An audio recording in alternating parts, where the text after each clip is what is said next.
Welcome to Donmar TV News Channel. Nag-i-impake na nga ako eh. Yung iba pinadala ko na sa yung madala sa barko, binarko ko. Handa na si Pangulong Rodrigo Duterte na bumaba sa pwesto. Sinabi nito na isa-isa na niyang iniimpake ang kanyang gamit. Plano rin niyang umalis sa Malacanang ng mas maaga kaysa sa inaasahan.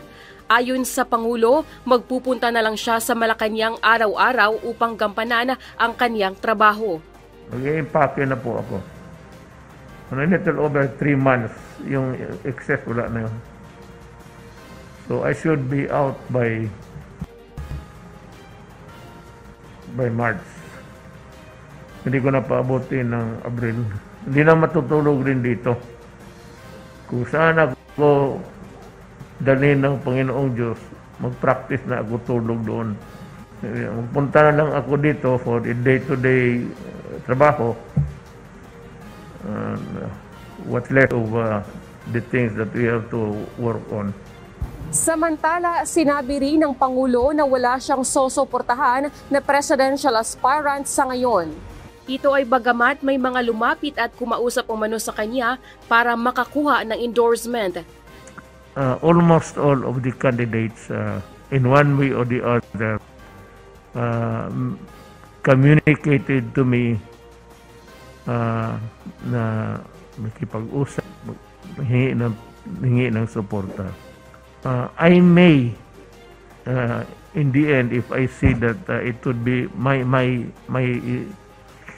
advice and maybe endorsement would help kung kailangan. But at this time, I am saying that I'm not supporting anybody. Gayunman, maayos anyang isasalin ang kapangyarihan kahit sino ang manalo sa darating na eleksyon. I was a day of turnover. Matikman ko rin yung feeling ng outgoing president. I will be the one to meet the new president. Then I will invite him here for a tokatis tea.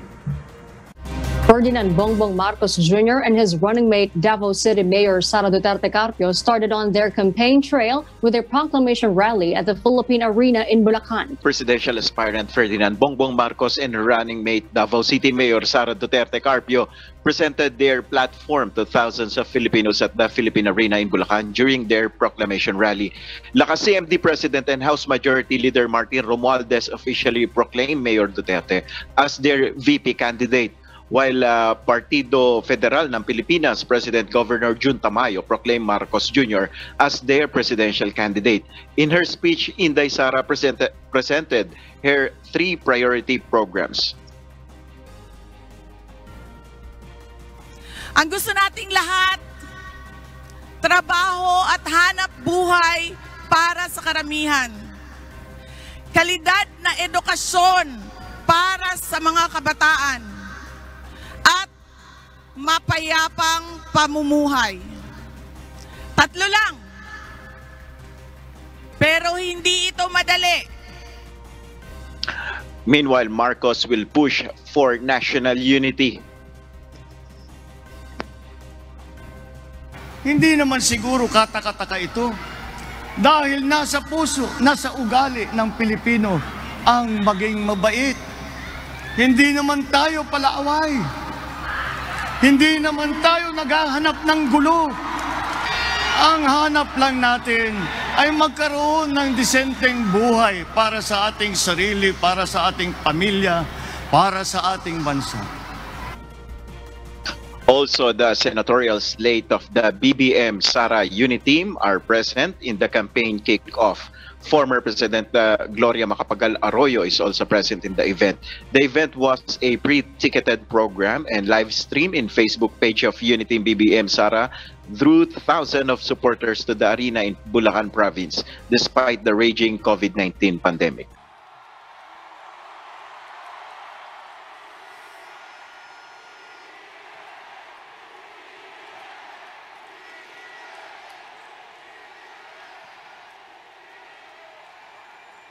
Maraming salamat po sa inyong napakainit na pagtanggap sa buong unit team.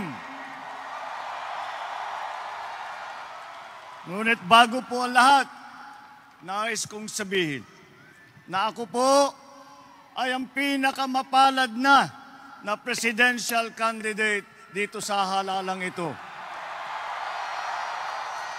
Dahil ang aking naging partner, ang aking naging vice president ay ang pinakamagaling, pinakamahusay at bukod sa lahat, may matibay na panindigan sa pagmamahal sa Pilipinas, Mayor Inday Sara Duterte. Binabati ko po kayong lahat. Alam ko po na marami sa inyo ay malayo pa ang pinanggalingan. Ngunit kayo po ay naghanap ng paraan upang makapanayam na at makasama ka namin kayo dito ngayong gabi sa aming proclamation rally. Noong una po ako nagpahayag ng aking balak na ako ay tatakbo bilang Pangulo ng Republika ng Pilipinas, ay sinabi ko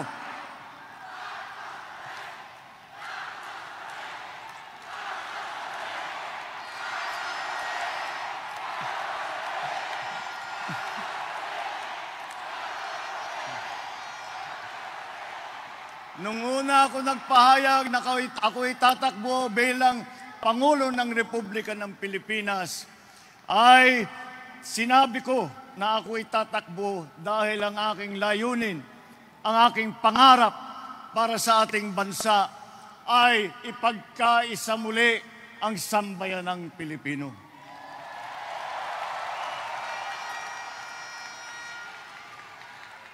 Ang pagkakaisa ay naging adhikain ko dahil sa aking tapat na paniniwala na ang pagkakaisa ay ang unang hakbang upang tayo ay makaraos na dito sa gitna ng krisis na nasaan tayo, sa gitna ng krisis ng pandemya, sa gitna ng krisis ng ekonomiya na dala rin ng pandemya.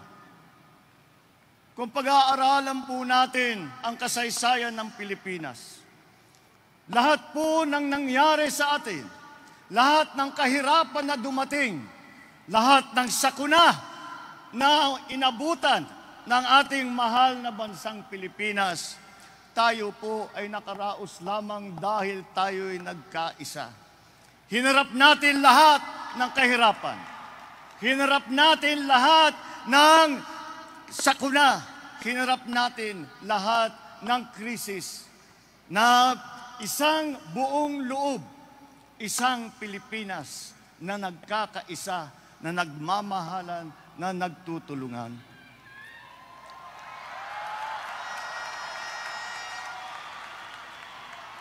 Alam naman po natin na ang isang tao, kahit gaano kagaling, kahit gaano kasipag, kahit gaano kalalim ang pagmamahal sa ating bansa, ay isang tao lamang. Hindi kaya ng isang tao na iangat ang Pilipinas. Kahit na ang buong pamahalaan, kung pamahalaan lang, ay hindi pa rin kayang nag-iisa, magbabago sa ating bansa. Kahit naman yung mga mayayaman na korporasyon, kung sila lang ang aasahan natin, hindi rin nila kayang nag-iisa. At ang mamamayang Pilipino ang siyang nangangailangan ng tulong ngayon. Ngunit, pagka tayo ay magkapit-bisig at sabay-sabay na inihahandog sa ating mahal na Pilipinas ang ating galing, ang ating sipag, ang ating husay, marami po tayong magagawa, malayo po ang ating mararatangan.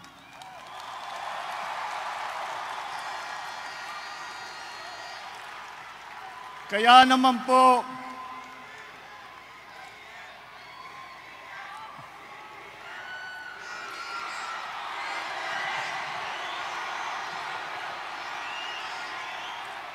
Kaya naman po,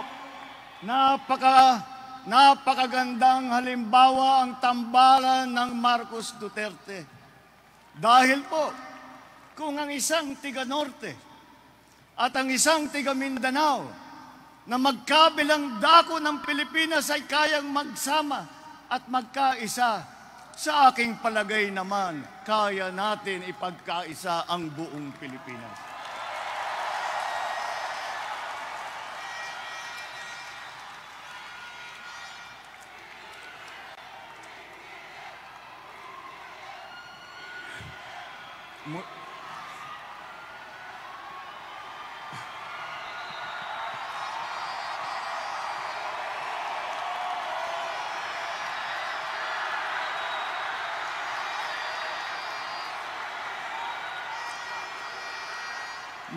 Mula nung una naming ipahayag ang aming balak,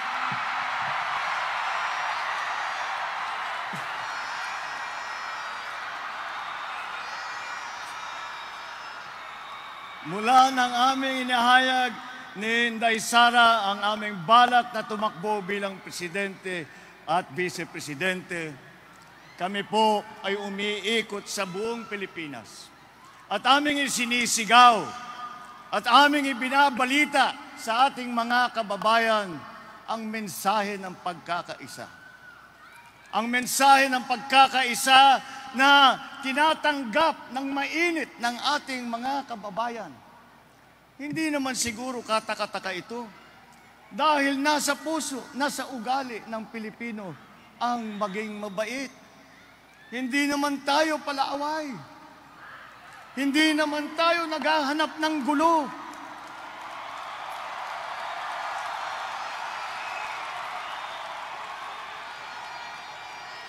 Ang hanap lang natin ay magkaroon ng disenteng buhay para sa ating sarili, para sa ating pamilya, para sa ating bansa.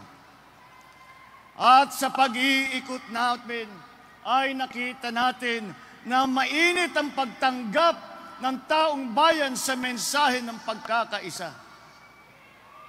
Hindi naman po magugulat ang mga nakikita at naririnig natin dahil po kailangan na natin ibalik ang ating ugaling na pagmamahal, ang ating ugali na makabayanihan. Hindi lamang sa larangan ng politika, kung hindi dapat na rin natin isabuhay ang ating pagmamahal at pagkakaisa sa ating lipunan. Yan po ang pangangailangan ngayon. Yan po ang hamon sa ating bawat isa para sa nangyari para sa ditong panahon ng krisis.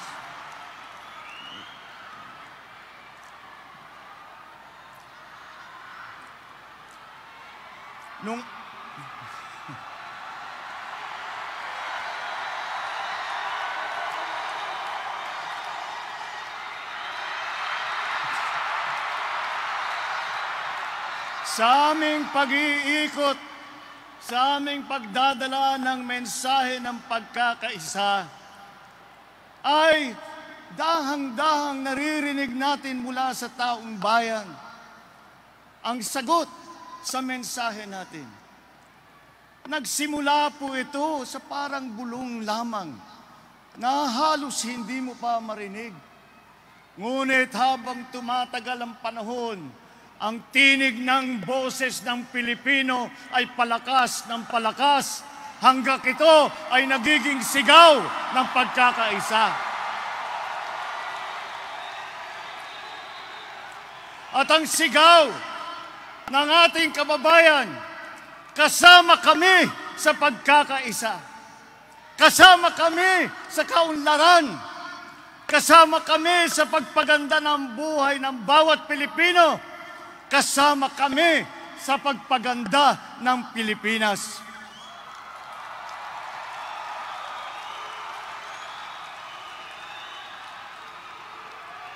Kaya po, ang akin nakikita na ang layunin ko, ang pangarap ko sa Pilipinas ay layunin din at pangarap ng bawat mamamayang Pilipino.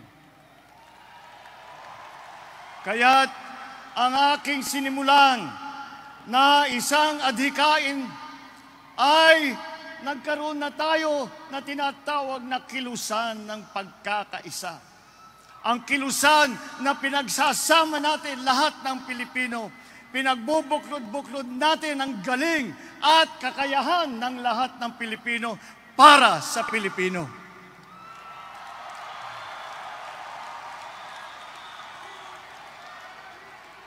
Ipagpatuloy po natin itong natin nasimulan na kilusan ng pagkakaisa. Ipagpatuloy natin ang pagtulong natin sa bawat Pilipino dahil nasa ugali natin. Ang Pilipino kapag nakita ang kapwa Pilipino na naghihirap ay tutulungan. Ang Pilipino kapag nakikita na nangangailangan ng tulong ang kapwa Pilipino ay maghahandog ng kanyang kamay upang makadulot man lang ng kaunting ginhawa.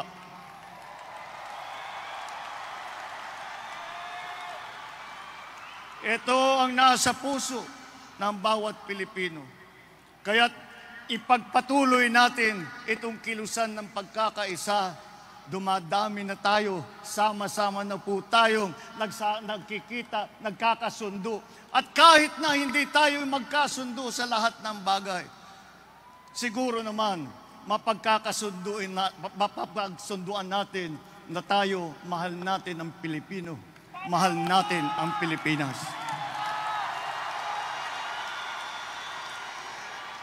Ipagpatuloy natin ang ating nasimulan ngayon.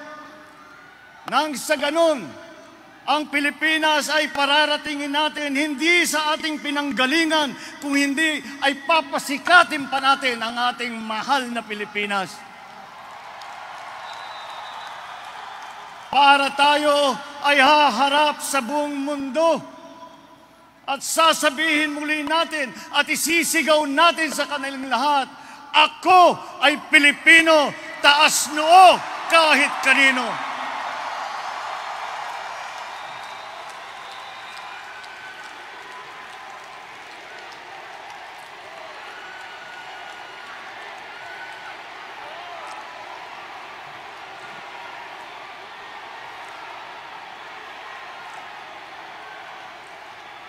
Ipagpatuloy po natin itong kilusan na ating sinimulan. Ipagpatuloy po natin, ipinagbubuklod-buklod ang ating mga kababayan para sa kabubuti ng ating kababayan at para sa mga naghihirap at nanghihingi ng tulong sa ating lahat. Lahat po sa atin na dumaan ng pandemya ay nakasubok ng kahirapan. Wala pong Pilipino na hindi nangangailangan ng tulong. Kaya dapat na po na tayo ay magkaisa. Dapat na po ay pagpatuloy ang ating kilusan hanggang tayo ay makatagumpay. At hindi tagumpay lamang ng halalan sa Mayo, kung hindi ang tunay na tagumpay ng pagkakaisa muli ng sambayanang Pilipino.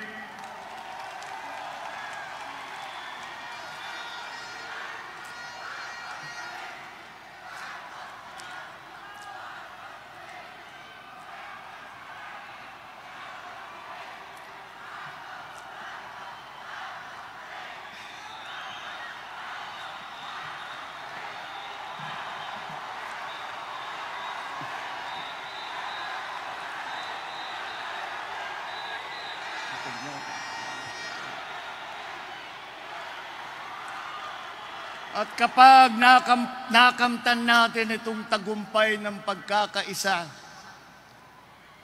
makikita po natin ang ating mga kababayan na makabalik na sa kanilang trabaho, na may pera ulit sa kanilang bulsa, na mapakain nila ang kanilang mga anak, mapaganda nila ang kanilang tinitirahan, at kaya na nilang magbayad sa lahat ng mga pangangailangan na pang-araw-araw.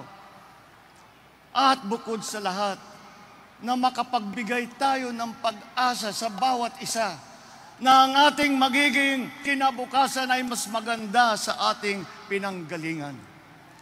Huwag po tayong titigil dito sa ating kilusan na ito. ipagkaisa po natin ang buong Pilipinas, pagandahin po natin ang ating minamahal na bansang Pilipinas, at tayo ay sama-sama po tayong babangon muli. Maraming salamat po, at mabuhay